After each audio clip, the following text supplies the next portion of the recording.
All right, another night of progress on the NASROD. Let's go. I got pretty far the other night. I completely forgot to record anything. I was just in here jamming. So I'll start the video off by showing you guys some of the stuff I got done, and then I will show you what I'm gonna do.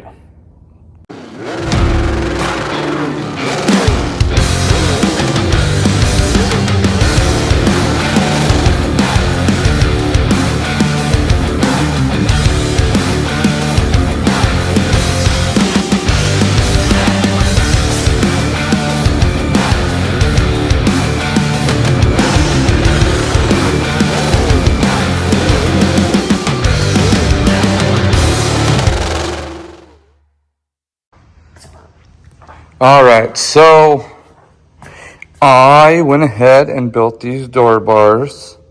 I just cut the section out that was there before, welded in these door bar joints I bought from Summit. I think it's a race car deal. I use a lot of them. I mean, I think there's like $100 for the pair. So they're kind of expensive, so you got to make sure you're using them appropriately.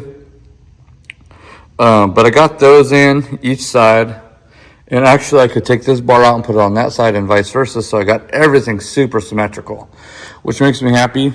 I took some 2x4s and I set the seats in here, trying to get a height reference and spacing reference for in here. I think everything's perfect. I sat in the driver's seat. I can see just what I want to see. I sat in the passenger seat and the same thing there. So that's really good. And another main thing I did was I took, and I wish I would have got this on film because this was really easy and I made it really easy. But I extended this firewall 6 inches, like I've been talking about I was going to do. And what I did is I started out with this, I think it's 1/4 inch rod. It might be 3/8. Pretty sure it's 1/4 inch rod. But anyways, I took it and I just bent it the shape of the firewall, right? I literally just laid it up on there and traced it and bent it by hand. No big deal. It was really easy because the cowl, if you remember right, had a little lip in there. So I clamped it at the bottom with a vice grip. I kind of brought it up here. I clamped it with the vice grip, laid it over the top, kind of hand formed it. Everything came out really, really nice. Let me see here. Yeah, as you can see, it looks good. And then I had a piece of scrap that was 4 foot by 6 1/4 inches, which is okay because I got a 1/4 inch overlap here. I started at the bottom. I just tacked it and I laid it up in there. I tacked it and I had 6 or 8 tacks across the top. And it was a little long, so it went over. But I stopped tacking it where I wanted it to cut it.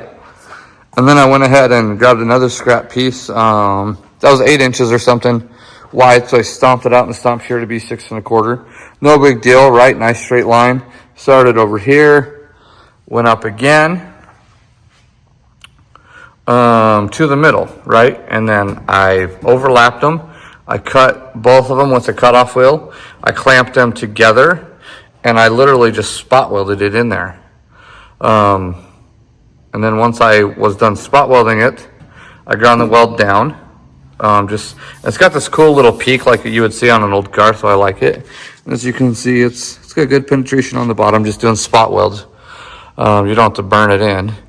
And then that's when I laid the bar up here, and I had it 3/4 overlap, right? So 3/4 of it is overlapping, or sticking out. 1/4 of it's actually overlapping.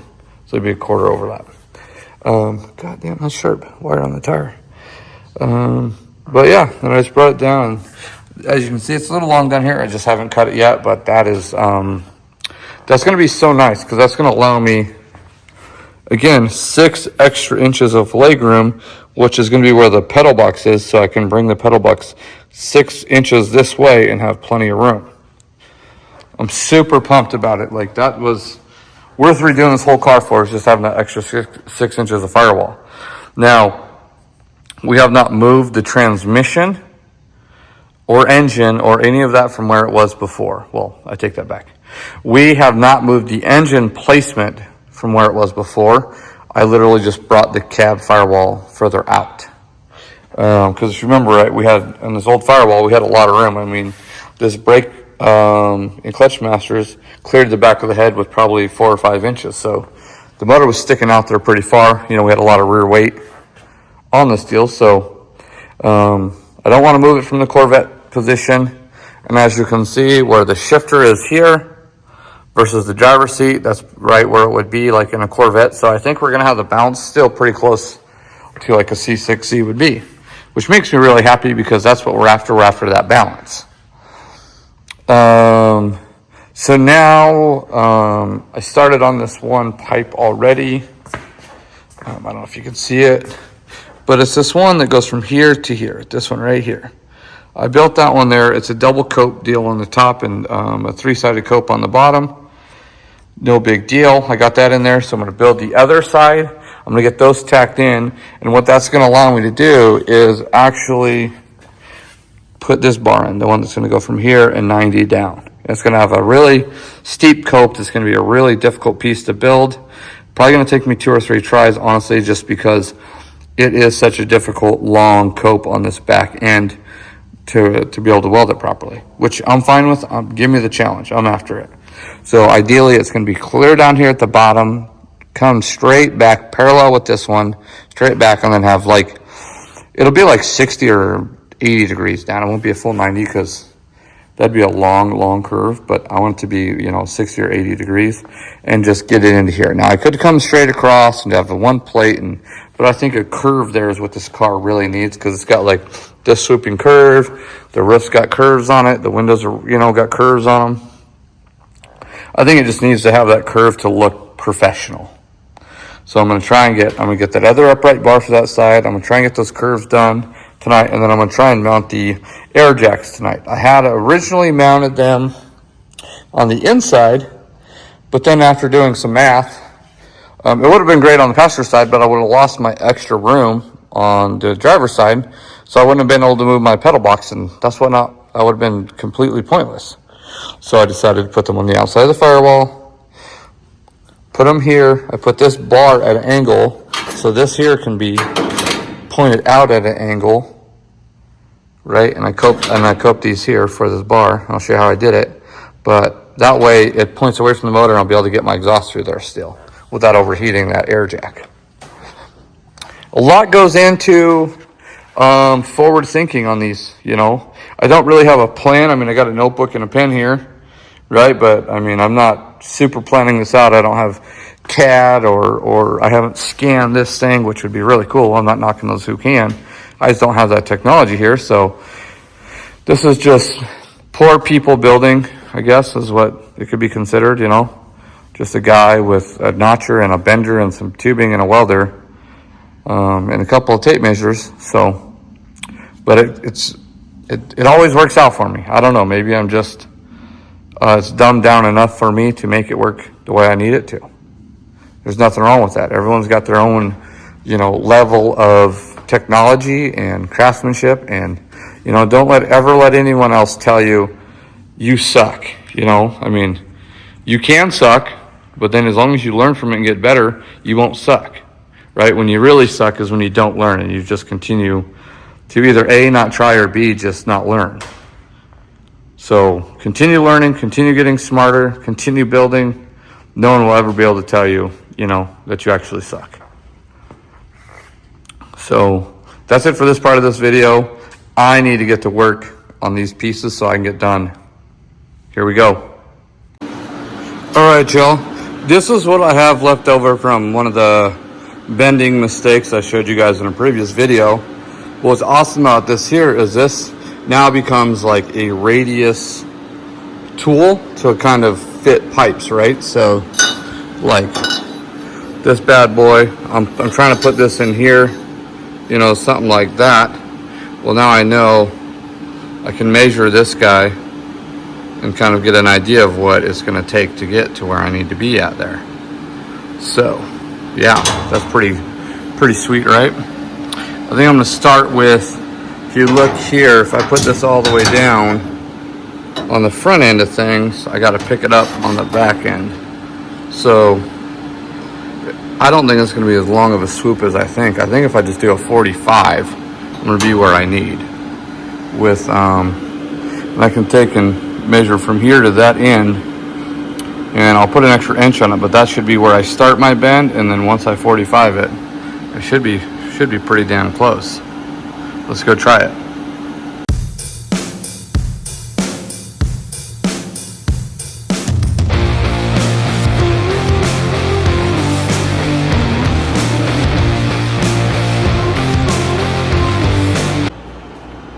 All right, y'all, so I bent this at 70 degrees. Let me back up a bit. It's a 70-degree bend. From what I saw, it looks like it's gonna be just right. I made a mark right here. You can see the black mark.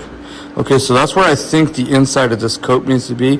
I'm gonna go an extra 1/4 inch just down the tube, because I can always shorten it, but I can't make it longer. The only thing I need to make sure here is I'll get my angle finder, but I need to make sure that this angle is the same as this angle. If not, I'll be like drilling in it sideways. And I don't, I need it straight. So I'm gonna check that angle on that there.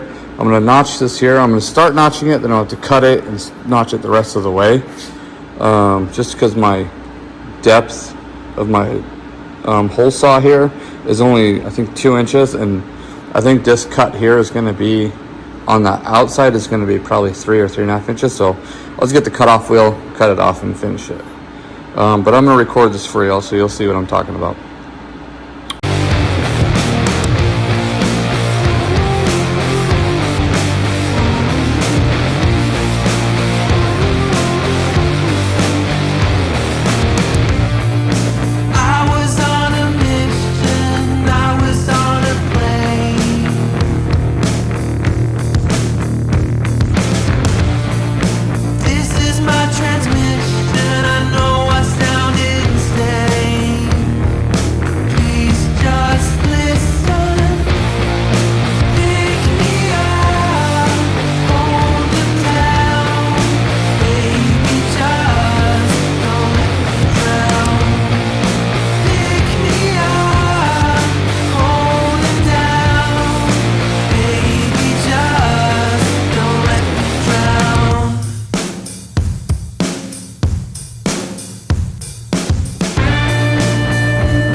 All right. As promised, this is the chassis. This is the bar I got in tonight. That was the final part to the interior cage. I got this swooping bar coming up here as a reinforcement bar. I had to get that in to know that my air jacks were going to fit properly. I got the air jack brackets. I put those in the tube notcher actually. When I do the other ones, I'll show you guys how I did them. But I actually just used the tube notcher through and through. And that's how I notch these tubes. And as you see, they kind of look like they're a little crooked or whatever, but that's just because of the angles of the tubes. As you saw, I used the degree finder, make sure they're level and square. That way when this thing picks up, it doesn't like pick up weird or like fight against or want to bend the jack arm. I'm trying to think here. You know, this has been a really big challenge because I had to keep the Corvette geometry all good and dandy. So you see I got this one here and there. I got the upright tube and the bend-in tube and the air jack in here. And it doesn't seem like much, but it's a huge accomplishment because it means the front end's kind of started. Now the front end started. Now I think I'm gonna wait to get it on the ground to build the front bumper piece and get the grill mounted. And then I still have yet, as you see, have not started on the back. I'm actually waiting to I'm gonna have to build some solid tranny mounts because I've reached out to a couple companies and see if they want to help us out. And, you know, a bunch of people are just busy or they got their own things going on, or this isn't in their wheelhouse, or, you know, they don't want their products to be used like this or what have you. So it's all good. I'll make my own. It's not a big deal. It's just, you know, metal. I'm trying to think what else I had to tell you guys.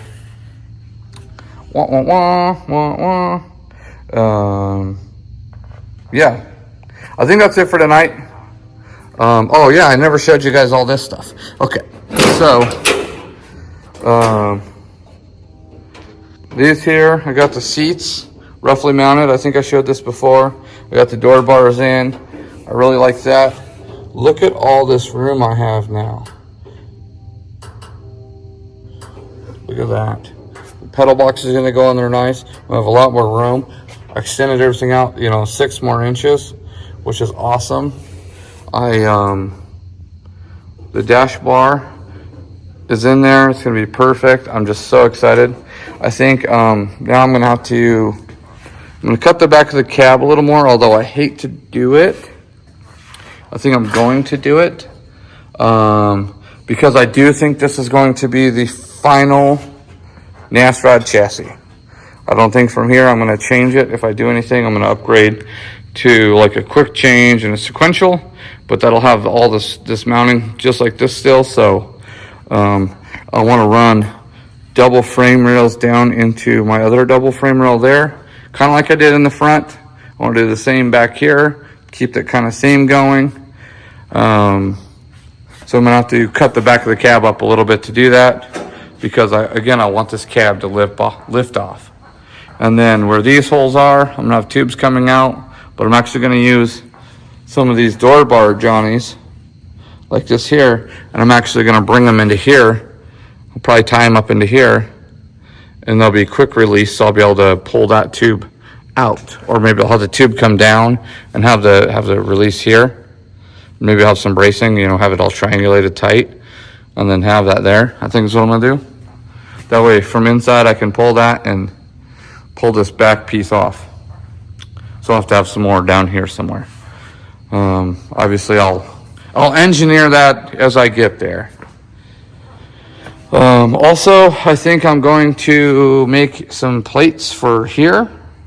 I don't know how I'm gonna do it yet. A part of me really wants to see if I can get the Pizza Boy Metal Man to make me some billet ones. I think that'd be really cool because I am doing a little bit of billet stuff on this car. But if not, I'll just make some and dimple dye them, and that'll be that. And then the exhaust is still going to come up and outside the frame rail like it did before, but then I'm going to have it tucked back under and go down the trans tunnel, I think. Just to give us the most ground clearance, because we didn't have a whole lot of ground clearance before with the exhaust on. That's kind of why I left it off a lot of the times. So, but yep, there it is. All right, everybody. While I was visiting Uranus, Stacie let me know that I forgot to hit the record on my outro for this video. So I'm going to do it from here. I want to thank everybody for watching and staying tuned. Don't forget to like, subscribe, ring the bell, do all that stuff. And don't forget to check out jessiestore.com for all the new merch. Stacie's working on a bunch of new designs that we're going to be dropping soon. So look out for those. And again, thank you all for watching. We appreciate it so much.